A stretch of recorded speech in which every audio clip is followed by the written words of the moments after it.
can't buy. It resides between my eyes. Walked through the fire, came out better on the other side. See, life's like a beach if you find the sand. And right now, I feel like 100 grand. You are listening to Inspired Insider with your host, Dr. Jeremy Wise. Dr. Jeremy Weiss here, founder of InspiredInsider.com, where I talk with inspirational entrepreneurs and leaders. I'm here with my co-host today, Mark Hiddleson, founder of Special Racks. Mark, tell people about your podcast. I'm a host of the Tao of Pizza podcast, where I talk with top industry innovators in the warehousing, logistics, and supply chain business with a holistic twist. And, you know, we're here with Matt Hertz, the founder of Third Person. You can check him out at thirdperson.co. And before we formally introduce you, Matt, we like to point out some other episodes of the podcast people should check out. A couple in this realm, I guess I lump it into e-commerce. I had one of the co-founders of RX Bar on the podcast. That was an interesting episode. I'm going to go the protein bar route because I like protein bars. I had the founder of IQ Bar, which was also an interesting episode, and one of the co-founders of Quest Nutrition, which was an interesting, Tom Bilyeu. So, Mark, what are some of the fan favorites over on your podcast? I have a lot in this space, and I love to connect with people in fulfillment. But the ones that are top of mind to me is Matt Burke. He's worked on some really high-profile projects like ButcherBox.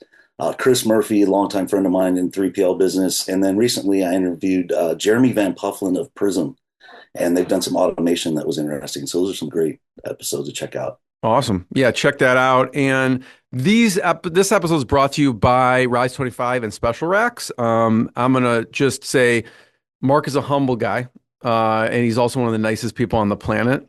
Mark has been serving the warehousing and logistics industry since 1996. I know you've aged well, Mark, but they specialize in facility design, racking, shelving, conveyor systems, all the stuff that makes these 3PLs work, actually. They've helped companies like Costco, Home Depot, and just lots of warehouses, manufacturers, and 3PLs. So I'm glad to get you and Matt connected because there's a lot of stuff that you could do together. You could check it out at specialracks.com.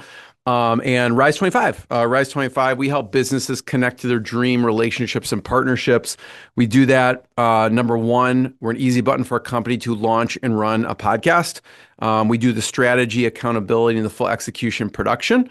And number two, we're an easy button for a company's gifting. We make gifting and staying top of mind for clients, partners, prospects, even staff from a culture perspective, simple and easy and affordable. You just give us a list of addresses. We do everything else. And it's not like a one-off gift. We like to send a campaign of gifts. And Mark knows this. For any of our clients, partners, we like to send 3 or 4 gifts a year for 3 or 4 years. Okay. So the number one thing, Matt, in my life is relationships. I'm always looking at ways to give to my relationships. And I found no better way over the past decade to profile the people and companies I admire and share with the world what they're working on the podcast and send them sweet treats in the mail. So you can check out rise25.com. I am excited to introduce Matt Hertz. He has 15 years experience leading e-commerce operations as an early employee and first operations hire at Rent the Runway, Birchbox, Ship, and so many more.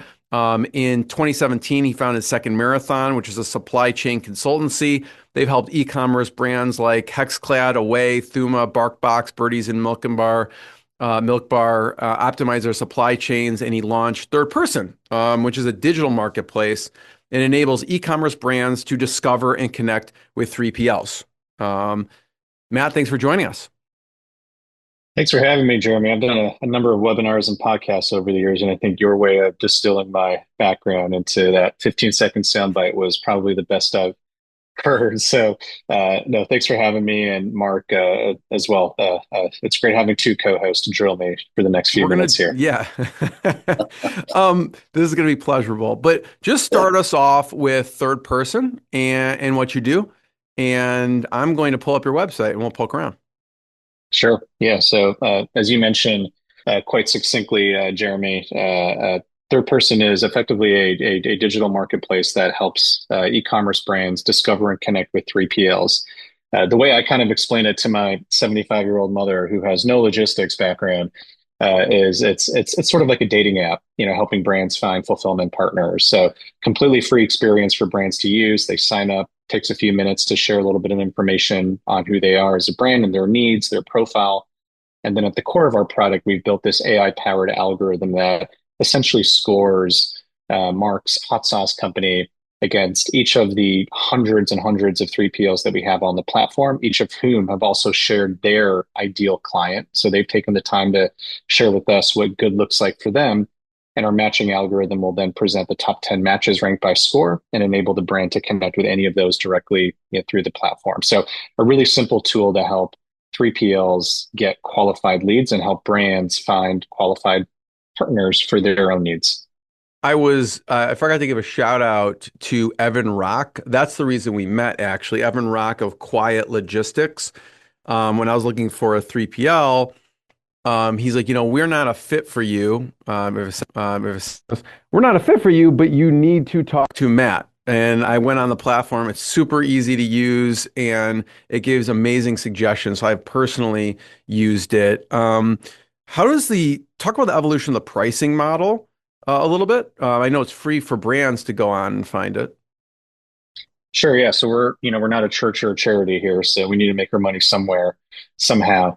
When we launched the business back in March of 2024, so I think I failed to mention that. So we're a little over 18 months young here, almost 2 years. When we launched the business, it was completely free for brands, which was something that was really important to me because, as you mentioned in my intro, I ran a consulting business prior to Third Person, and really Third Person is that sort of digital evolution of the key consulting service that we were offering at Second Marathon, which was helping brands lead a full service 3PL search or RFP. And in that product, in our consulting business, we charge brands a lot of money. I think a fair amount of money, but a lot of money nonetheless. So we sort of had this aha moment saying, hey, let's have a free experience for brands so we can work with many more brands who maybe weren't able to afford our services in our consulting business. So we launched this free model for brands. It continues to be free today. On the 3PL side, and that's how we get paid. Initially, the model was, and when I say initially, up until about 6 weeks ago, earlier in October, the model was purely a success fee for 3PL. So 3PLs would pay us 2% of total revenue for 24 months. So if, Evan from Quiet Logistics, who's a good friend of mine as well, if he wins the business that discovered him through the platform, then Quiet would pay Third Person 2% of revenue for the next 24 months. So it kind of builds in a bit of continuity there. What we launched a couple months ago, as you see here on the screen, is that model I just explained is now known as our basic model. So nothing is changing there, no monthly fees. But what we've introduced is 3 levels of monthly paid tiers. So a $99 a month plan, $4.99, and a $9.99 with annual breaks. And really the impetus here is that the number one thing that 3PLs were asking us after send us more qualified leads is, how do we close more of these leads, right? How do we get better at what we do? And not just leads from your platform, from Third Person, but leads they get through their website or going to trade shows or, different marketing initiatives that they have, social media, et cetera. So what we're trying to do is create more marketing infrastructure for 3PLs. So not only be a really effective lead gen or sales tool for 3PLs, but really support the marketing team. So as you can see here, we're starting to roll in more, analytics and insights and data on what brands are asking for and the 3PLs who are successful, like what are they doing to be successful? And where we sit in the ecosystem where we have really strong relationships with brands as well as 3PLs and logistics tech companies, we're starting to have more events and opportunities for 3PLs to kind of get their name out there in a really effective way. This makes sense. I'm sure, I would get in if you're a 3PL, this may increase as you get better at this. So people can get in while it lasts, I guess. Sure. Yeah. We're, as I said, we're about 6 weeks into this, and I think giving it 90 days or a quarter or two is probably appropriate to see, what the stickiness is and who's kind of opting into which tier. But yeah, we've been really pleased to see the early traction of 3PLs upgrading to one of these three plans.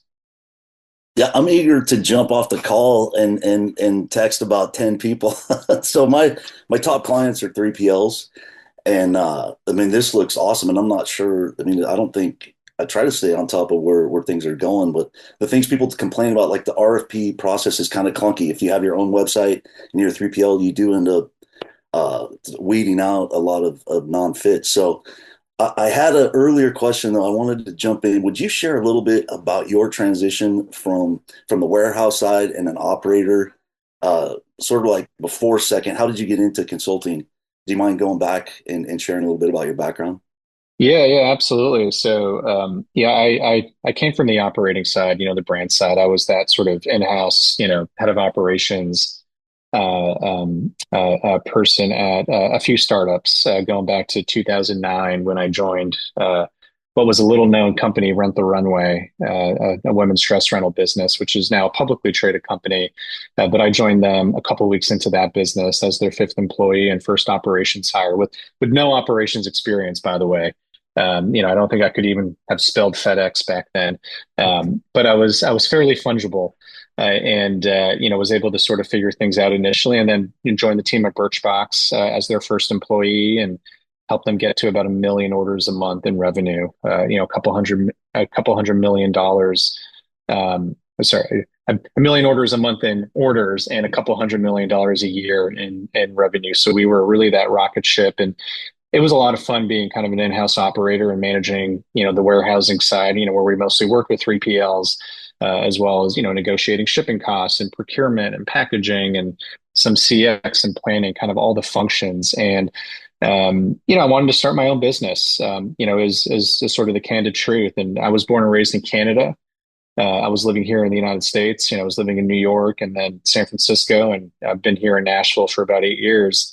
And because I was on work visas, I couldn't be an entrepreneur, right? The moment I got my green card, which happened in 2017, which coincides perfectly with when I started my own business, was kind of that moment to say, hey, now I can be an entrepreneur. I can work for myself, start my own business. Let's give it a whirl. So I started on the consulting route because, low barriers to entry, and all you need is a computer and, a network to really start a consulting business. And ran that for, about 6 or 7 years before putting all my energy, all my chips, so to speak, into what we're building here at Third Person. No, Mark, thanks for asking that because it's really interesting to hear the background. And so piggybacking on that, and this is a question mark for you too, actually. Man, I'm curious, you've seen it now connecting 3PLs and also working at 3PLs. What are some of the big mistakes 3PLs make? And Mark, I want you to answer that too after Matt. Yeah, I mean, how much time do we have? Yeah, I always say that's somewhat tongue in cheek. I mean, I look, 3PLs, the market is highly fragmented, right? There are literally over 10,000 3PLs in the United States alone, right? So there's many, many, many, many, many options. I like to say it's kind of like trying to find a bar or a restaurant. You live in Chicago, right? If I said, hey, find me an Irish pub to go to. I mean, there's an or find me a steakhouse. I have some of right? my favorites. Yeah. Sure. Yeah, exactly. Right. And so when there's a fragmented market, you think of, restaurants or hotels or I don't know, taxis, right? I mean, markets where there's a lot of options, there's an opportunity to create intelligence to kind of, bind them. And with 3PLs, unfortunately, they are really, really poor at qualifying leads, right? At like really having self-awareness regarding, their ICP, their ideal client profile. Like too many 3PLs still try to be everything to everyone. And like in my work, having matched now literally thousands of brands with 3PL providers, like I see 3PLs struggling because they're taking on clients that really don't fit their operational sweet spot, whether that's SKU complexity, it's a 3PL that's not set up to take on, fashion footwear and apparel, which is a very high SKU industry, or order volume, too big or too small, or special handling needs, whether it's a company that needs temp control or, refrigeration. So I think like the best 3PLs heading into 2026 and, really for the foreseeable future, are ones who are really, really dialed in and know exactly who they serve best. And, more importantly, have the discipline to say no. And I think saying no is really, really difficult for many salespeople I've come across at 3PLs who are obviously commissioned to bring in more revenue. I mean, that's, I think, applicable to all businesses really, is like someone's really focused in on a niche and their messaging and everything. Their operations are, streamlined according to the niche they're serving. And what you're saying is a lot of 3PLs could just serve their sweet spot and not take on, maybe clients that would drag down their operations and make things inefficient. And I was curious where you went with that. That's why I left it broad.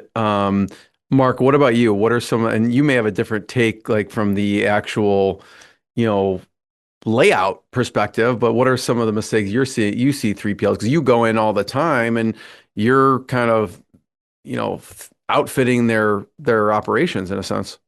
Yeah, and we try to find out what the pain points are. And I was thinking my clients, they're all doing it really well. And I want to say that. Well, I mean, let's say before they were your clients, right? No, but I hear the rumor. I mean, there are, so Matt touches on a lot. I mean, if you don't have a Matt, what they do is I would say, and not just my clients, I would say in general, people will try to compete as cost only. And I think that goes to what Matt said about not having your niche. Is our best clients, they really have niche clients that they can serve really well at a really high level. And even when they look, it's like, hey, we can find it cheaper over here. You're going, but guys, are you going to get this level of service? So I think, and another thing, that the ones that are succeeding, the 3PLs that are succeeding, their salespeople, they're heavily trained in operations. That's why I wanted to hear about Matt's background, because you've been in the warehouse, you know what the costs are. You're not going to make commitments that it almost makes it hard to sell. If you're in operations, it's like, I know we can't do that. It's like, I know I want to sell it. So I think the ones who are doing really well, they have operational people at really high level, making those, developing relationships, because like you said, it's all about relationships and creating.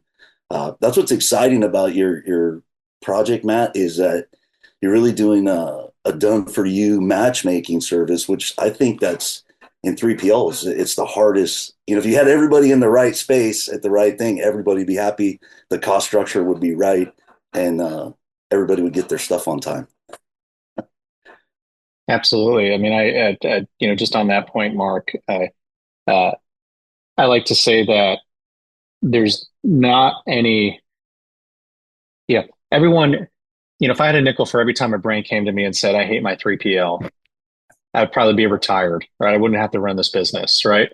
I'd have, a sack of nickels. But, without sounding overly tongue in cheek, I don't believe that there's that many bad 3PLs. I think there's bad matches, right? Like I use this kind of analogy, going back to the dating analogy that I mentioned earlier. Like imagine, back when I was a single guy living in New York, a 25-year-old Matt, if I walked into a bar on the Lower East Side on a Friday night and said, who's female, who's 25, and who's single, inevitably a bunch of nice young women raise their hands, and I say, let's go get married. And she goes, yes, let's get married. Would that marriage work out for us? It might, but probably not. Why? Because while I did ask three important questions, the fact that she's female at my age and single, I didn't ask, 100 or, thousands and thousands of other questions that I certainly encourage, my single friends to ask when they're dating, right? So it's really about qualifying those matches, right? Because there's so many 3PLs, brands naively believe that, like, oh, I can work with any of them, right? Or, they work with this other big brand that's aspirational to me, right? I'm a small athleisure company and they work with Lululemon or Vuori. Of course, they're going to work out for me. No, it's completely different, as you know. Yeah. And then also your experience, what was the company with the rental of the clothes? You must have got Rent the Runway. Rent the Runway, because that's reverse logistics. So if you learn that early in your career, that's another thing I saw on your website is you guys offer reverse logistics, and that's a complete niche of its own. So I love what you're doing, and I was going to ask you too. You've created an ecosystem. You use the word ecosystem, and I just jump when someone says that, because you create an ecosystem of resources. And I notice you have an event that you host. It looks like twice a year. That's a great way to. Would you mind sharing a little bit about that event, who you invite, and what to expect out of that? Yeah, absolutely. No, thanks for asking about that. We launched our first, we're calling them retreats, and it's here in Nashville at the Soho House in Nashville. We had our first one in September. Our next one's going to be in March of 26. It's already sold out. And then our next one after that will be also in the fall. So we're kind of doing like a spring and a fall event. And we're limiting them to about 45 people. So we want it to be really intentional. We don't want this to be like, if listeners are familiar with, some of the major events like Shop Talk or NRF or eTail West and, Supply Chain Manifest is the big event. All really fun events, but in my opinion, they're not intentional events, right? Like when there's 45 people in a room and focusing on executives, decision makers, one person per org. So, company can't buy 10 tickets and bring their entire sales team, right? It's literally one person. And it's a curated event. So it's sort of it's open to the public, but, we sort of gatekeep, who gets accepted and, who can join just to ensure that there's a good mix of brands and 3PLs and logistics tech providers. Yeah, the feedback after the first event in September was, really terrific. So, no like formal sessions learning about how to negotiate your shipping rates or learning about, tariffs and the impact there. It's really an opportunity for, decision makers to get together in a room, figuratively speaking, over 2 days, and really get to know each other and like be candid and share what they're working on and some of the opportunities there. So, yeah, next year in March, where we're having a few sponsors. We didn't do that in September, but now that I have a better understanding of the costs and economics of big events like this, we Yeah. decided to feature a few sponsors. So yeah, really, really excited about March's event, and we're already starting to build a wait list for fall of 26 events. So yeah, we do expect to have more events like this in the future. Some that are probably going to be on a smaller scale. It might be dinners or happy hours, but I think the ability to connect the community who are really excited to meet each other. There's a lot of opportunity to do that. Yeah, I'm looking just for people listening. You can check out thirdperson.co/retreat for the latest and greatest info whenever you're listening to this. And you can see you have to apply, obviously, from what Matt says. And to what Mark was saying, and you've had some really cool people who participate, right? People from Warby Parker, people from Caspian. There's a lot of really interesting companies on here. Do you tend to get a mix of 3PLs and brands, or what does that look like? Yeah, we do, and that's part of our sort of curation. So what we're typically targeting is about a third, a third, a third. A third brands.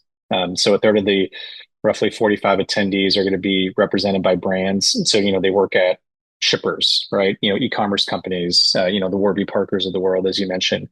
We had 1-800-Flowers in the fall. We've got a number of really, we have Dior coming in March as well. And, Apple was there a couple months ago. So we have about a third of the representatives coming from brands, a third of them coming from 3PLs. And the other third is kind of this other bucket, which I kind of describe as like logistics tech companies. So folks like Caspian, who works on duty drawbacks, companies like Passport, which does cross-border shipping. In the fall, we had two boxes, which supports 3PLs with returns management software. So we like to have a really nice mix of folks in the room, both buyers and sellers. Yeah, that's nice. That's I want to sign up. I want to be on the cancellation list for March. But then I looked and those do take a ton of effort. I've always wanted to do an event, and Jeremy actually helped me. We put together a 1 day event with a tour and a lunch and a dinner. And I've always wanted to do this, and I figured out why I didn't all those years. It's like this is a lot of work, It's a but lot of work. the Yeah. connections, because I think of all these people I'd love to get in the same room or get them together in the same room, but Steve's not going to drive 5 hours to meet Brian, but they'll meet together in Napa for an event. So I love that. Nashville's a great location too. But the environment you created, one of the things I like to go to events to learn, stay on the cutting edge. But my best friends and I, we always joke, all the best conversations happen in the swimming pool. And we used to call it poolside logistics 101 because those are the candid conversations like you are talking about that people feel comfortable going, these are the real pain points. Like, here's what they're talking about at their round table. This is what, and a lot of connections are made in that environment. Absolutely. And just quickly on that point, Mark, our sort of equivalent of like the poolside conversations is why we're keeping it at only 45 people, because here in Nashville at the Soho House, they have, I think, 48 rooms. So we're effectively buying out the entire hotel part of the Soho House because we want people like when they when we all went to the gym one morning, I was there at whatever 7 a.m., like there were half a dozen people like on the ellipticals and pelotons next to me like working out, right? And they have a sauna there, so a few of us gone to the sauna, so like you have those kind of candid conversations that are not sort of scripted, sitting in a stale hotel conference center with black tablecloths, right? And we want it to be really kind of organic and natural. Yeah, nicely done. Matt, just I want to talk about the event, but the sponsors for a second and how you choose sponsors, right? Because obviously it's a curated event.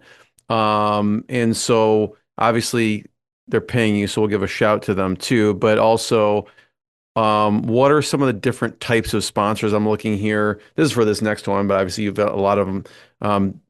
Diversify, Geodis, Red Stack Fulfillment, that kind of self-explanatory. Das, Revora. What are some of these companies do? Yeah, so I should have mentioned that for this event, just like the platform, third person, it's a completely free event for brands to attend, right? Like zero. And the event also includes a 2 night stay at the Soho House. The only cost to a brand is their travel, right? Obviously, if they're local in Nashville, which we had a few last time, they're just an Uber right away, or a car drive. But if they're coming in from Chicago, where we did have a few brands, they're paying their airfare. But otherwise, like all expenses paid. So like incredible value. I've been comped to different events, but usually it's the ticket, it's not the accommodations. But this is different. So, and then 3PLs and logistics tech providers pay about $5,000 to attend the event. So it's 49.50, and that also includes the 2 night stay. So a lot of really great, and it's a 2 day event. We have lots of activity. So tremendous value, but we do charge the non-brands to attend. On the sponsorship side, again, this is something that we're kind of testing, so to speak. For March, we sold out of our sponsors, within the first week. So I think that was a good initial like litmus test that there's a lot of interest to sponsor. We've got a few tiers of sponsors, platinum, sapphire, gold, silver, and bronze. They're all either 3PLs or logistics tech providers. As part of those different sponsors, you get, your name associated with different kind of breakout events. So, we're going to have a couple dinners. We have offsite activities, breakfast, lunches, all the stuff that you usually expect. But we're really trying to make this less commercial. There's no like booths, there's no exhibit hall or exhibit booths or anything like this, and really have an opportunity for these folks to be in our printed materials and in our social materials as we start really promoting it over the next couple of months. Obviously they live on our website now. And the day of the event or the week of the event, at the event, they'll have opportunities. I think at the higher two tiers, they'll have opportunities to kind of give a few minute pitch, on who they are and what their companies do. And with those higher tiers, they also get comp tickets to the event. So there's some immediate ROI there. So yeah, just another little opportunity to kind of showcase a few companies that are doing some really interesting stuff in the market and are curious to kind of take advantage of this 45 person ecosystem that they're going to be a part of. Yeah, I mean, always curious on people love different resources and software and things to explore. Can you talk a little bit about those companies, like just briefly what they do? I mean, there's probably a number of these things, but looking at Diversified.ai, which is one of the sponsors, just we can roll through some of those resources that are listed here. What do they do? Yeah, sure. Yeah. So, I mean, we do have a few 3PLs on this list. We have, Geodis, who's actually based here in Nashville. Coincidentally, Red Stag Fulfillment, Do they LVK. specialize like on the Geodis and Redstag? I know you mentioned the niche. Do they specialize in anything specific? Yeah. So Geodis tends to work with, enterprise brands. So brands that are doing, typically in excess of, 50 to $100 million in sales. So they're really not historically focused on the SMB market, kind of Mhm. like, the much, larger market. So, Apple is their biggest customer, is my understanding. Small company. Um, yeah, exactly. Right. Small Fortune 3 or 2. Red Stag is interesting is they're also based in Tennessee, but in Knoxville, Tennessee, and they focus on big and bulky. So they do not do clothing and, apparel and little things, but they were working with, Hexclad Fulfillment, which I think, Hexclad Cookware, which I think you mentioned in the intro, Jeremy, a company Yeah. that I've supported over the years, and they were a customer of Red Stag, given like the big and bulk of their product. We have companies like DOS, which is a ERP platform.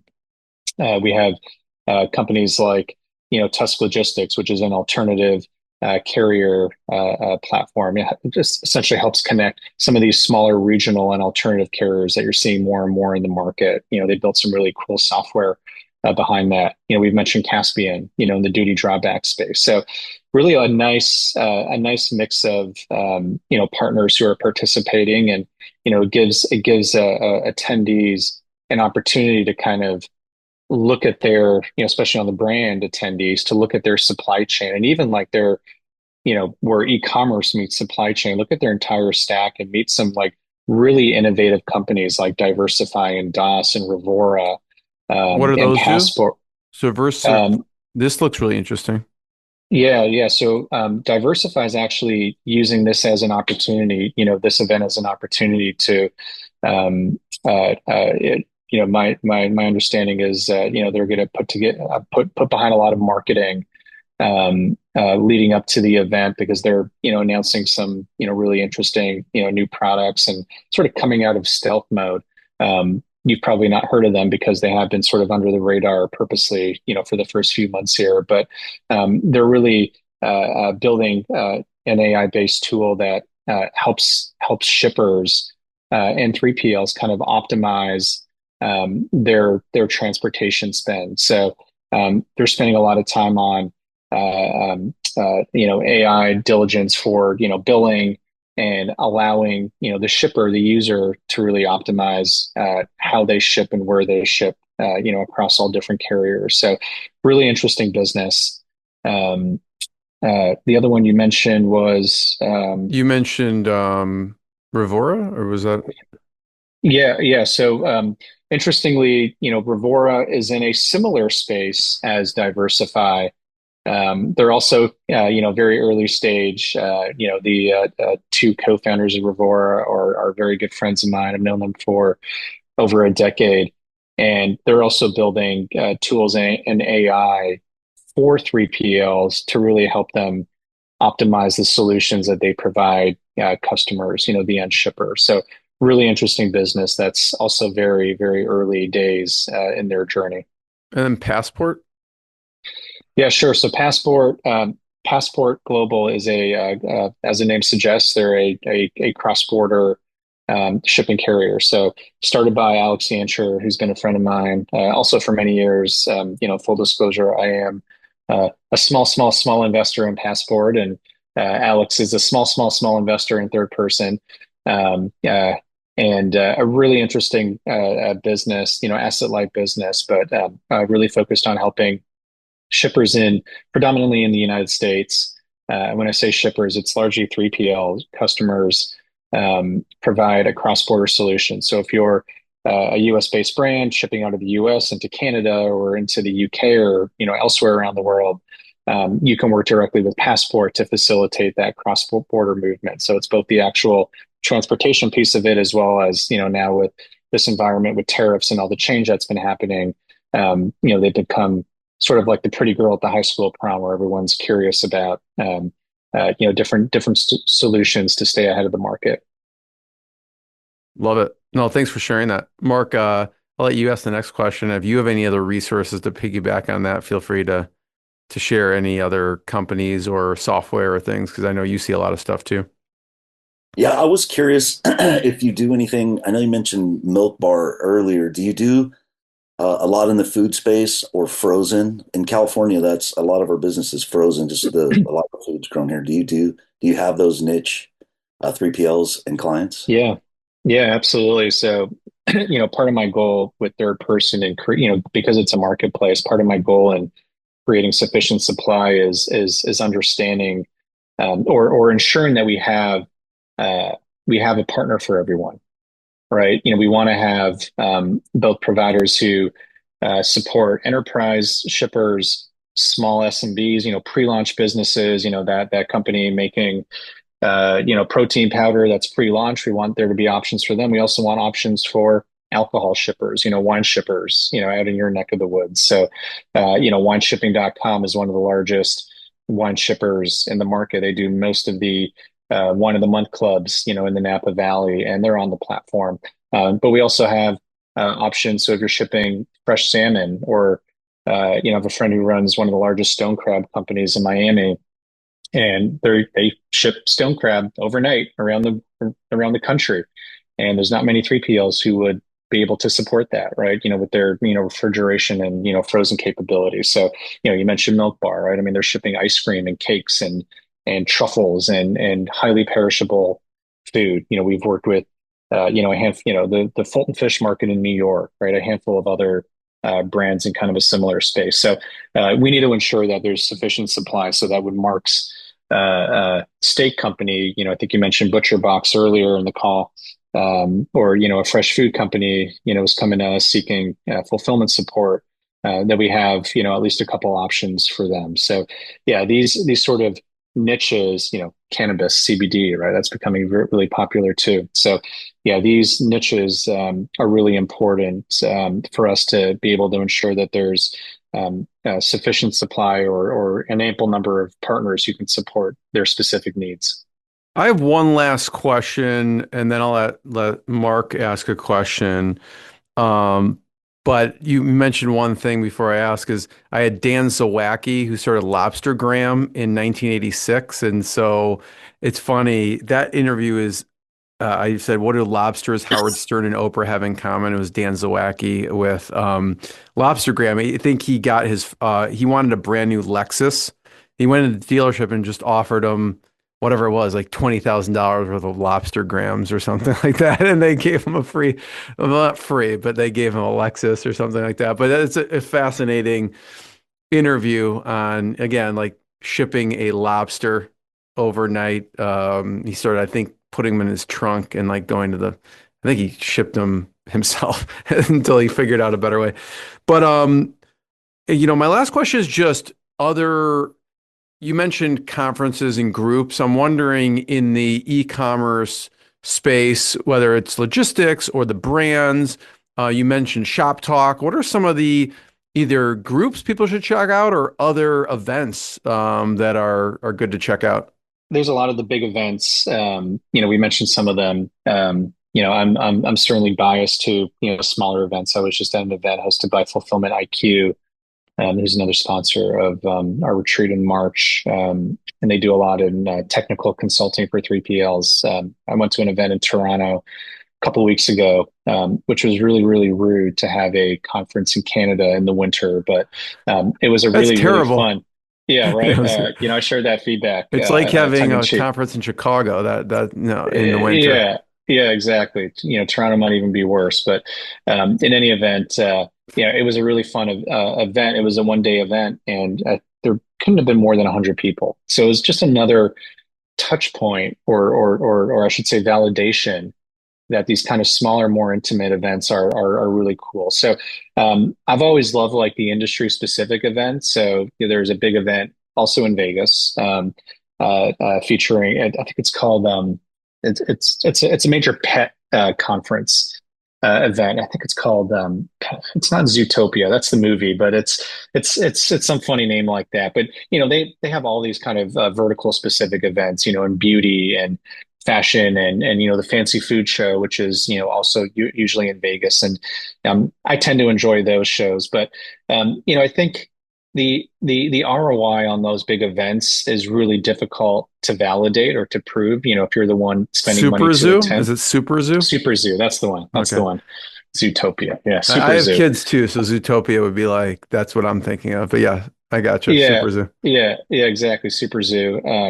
And I'm a big pet guy, dog dad. So I do enjoy that. But yeah, I think there are certainly other um, other ways to kind of market yourself and to increase your business to get leads that are whereas I think the trade show route is certainly becoming a little stale. So I love seeing kind of more innovation there and having more of these.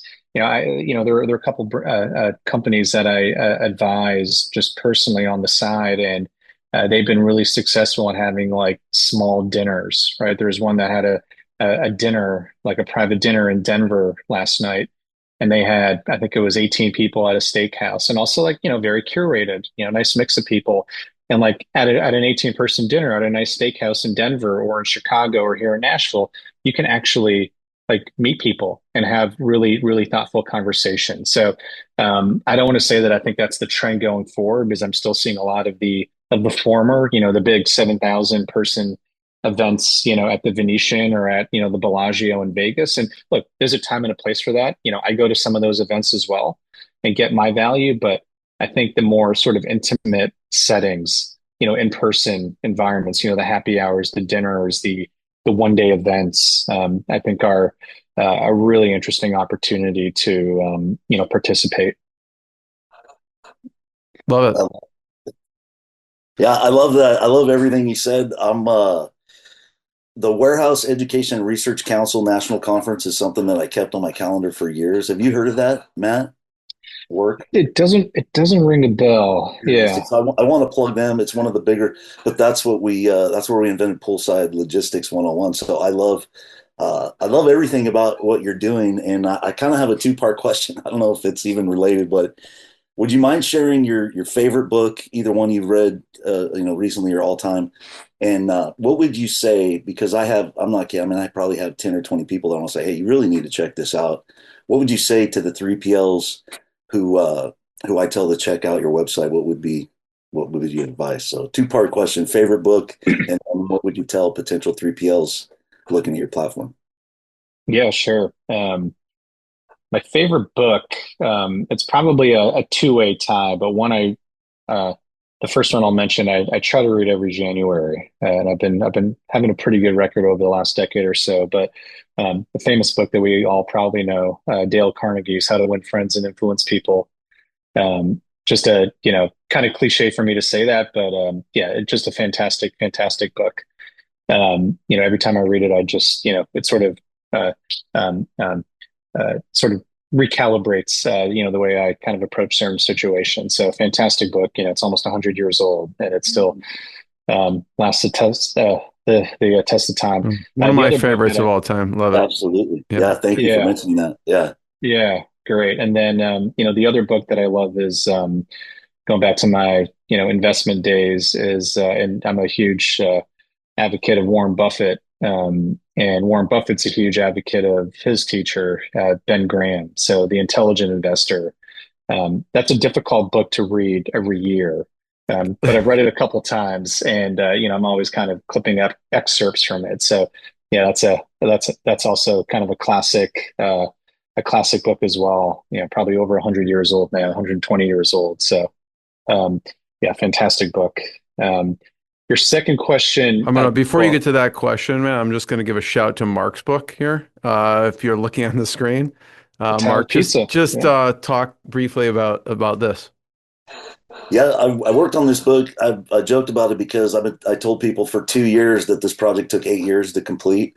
So this is kind of a blend of my passion for personal development and and my professional and personal story kind of merging. So something I like to share with clients, and but it blends Taoist wisdom with my stories that I've come up with. So a lot of humor, simplicity, but mostly authentic. The biggest lessons I've learned for the biggest mistakes I've made. And I don't share the huge ones in there, but there's enough to keep you entertained. I love that. Well, next time I'm on the podcast, hopefully I'll be able to mention Tao Pizza. I'm gonna order it now. Yeah, it's a lot of fun. The mostly is a lot of fun. Yeah, sure. And then quickly, I know we're running up on time, but Mark, your second question was what to tell 3PLs about our website. Was that right? Yes, please.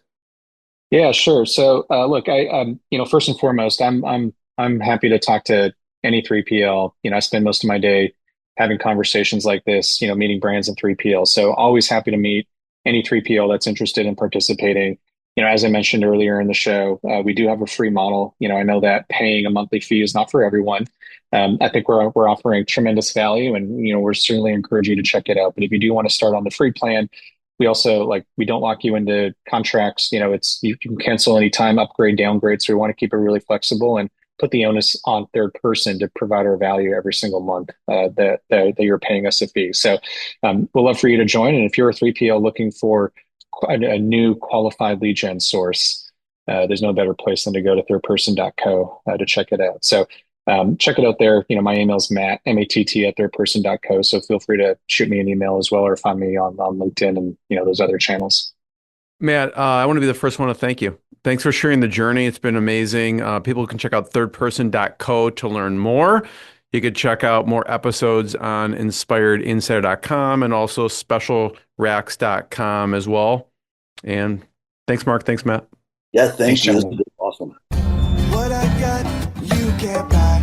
It resides between my eyes. Walked through the fire, came out better on the other side. See, life's like a beach if you find the sailing right now. I'm feeling like 100 grand.